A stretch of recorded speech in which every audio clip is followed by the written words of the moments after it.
My name is Elena, and this is the story of how I lost myself, and slowly found my way back. I live in a quiet seaside town called Willow Bay, just a couple of hours from New York City. Life here moves gently. The streets are calm, the cafes are cozy, and the sound of waves is a constant companion. I'm 29 years old, and I work as a receptionist at a small boutique hotel near the beach. Life wasn't exciting, but it was peaceful. I had a modest apartment, a few close friends, and a routine that gave me comfort. After a string of failed relationships, I told myself I was better off alone. I wasn't searching for love anymore. I'd locked that door quietly in my heart. But life has a way of surprising us when we least expect it. His name was Lucas. Lucas checked into the hotel for a business trip. He looked different from our usual guests. Soft-spoken, polite, with tired eyes that seemed to carry stories. When I handed him his room key, he thanked me with a kind smile that felt unusually sincere. I noticed the way he looked at me. Gentle, not intrusive. I smiled back without even meaning to. The next morning he came down and asked for local recommendations. I told him where to get the best coffee, where the beach was the quietest, and which seafood place the locals loved. He listened, really listened, and that alone made an impression. Most people don't. Lucas stayed for 2 weeks. Every evening after his work was done, he would come to the lobby and we'd talk. Sometimes we'd walk along the beach or sit by the old lighthouse just talking about life, books, dreams. He shared the pressures of his job in the city, and I told him about my peaceful, simple life. With him I felt safe. One night, as we walked by the shoreline under a sky full of stars, he said softly, "Being with you feels like peace." Those words settled deep inside me. I think I began falling for him right then. When his trip ended, he left Willow Bay, but we kept in touch. Every day brought messages. Every night, phone calls filled with laughter and longing. A month later he came back, not to the hotel, but to a small rental cottage near the harbor. He invited me over. We cooked dinner together, played music, danced barefoot in the kitchen. It felt easy, familiar, as if we'd known each other forever. But everything changed one quiet evening. We were sitting on the couch, sipping tea, when he turned to me, a serious look on his face. "Elena," he said, "I need to tell you something." My heart started to race. "I'm married," he said, looking down. "I have 2 children."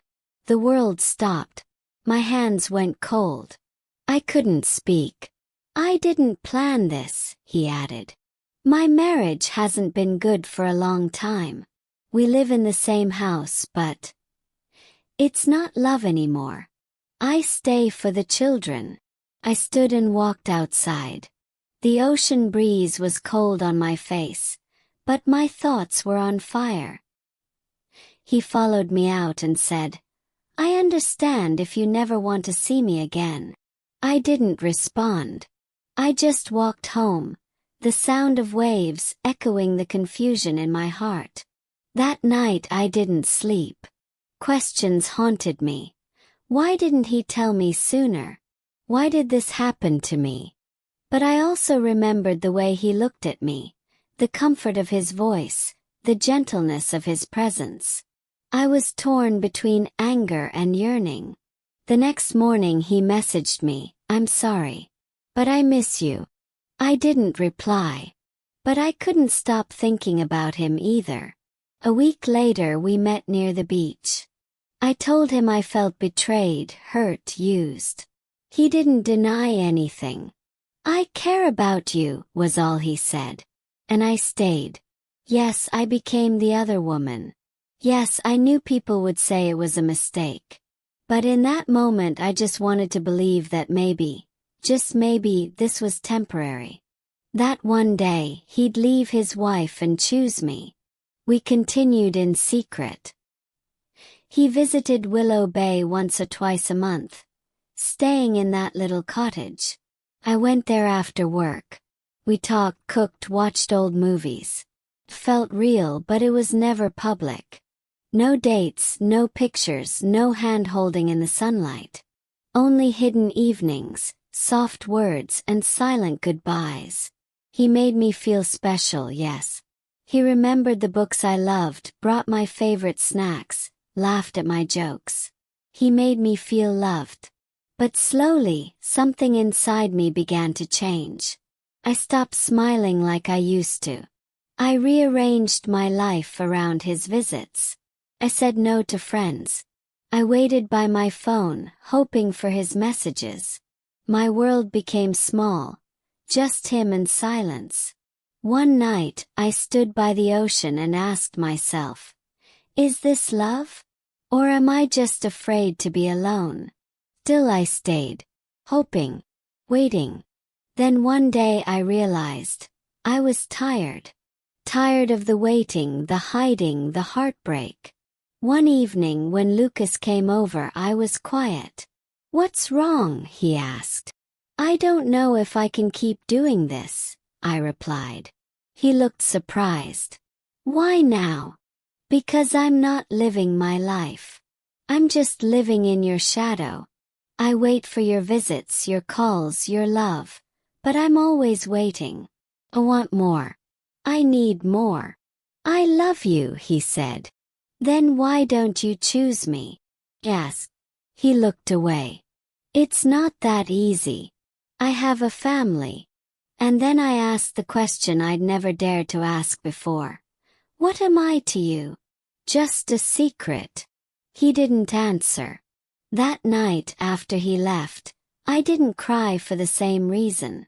I cried because I had finally seen the truth. He would never leave. Not for me. Not for anyone.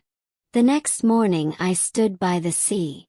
The wind was soft, the waves steady. And for the first time in a long time, I wasn't waiting for a message. I was just standing there with myself. And that was enough. The following months were hard. I missed him. I missed the comfort, the warmth. But slowly I started rebuilding. My friend Mara, who had known everything, stood by me.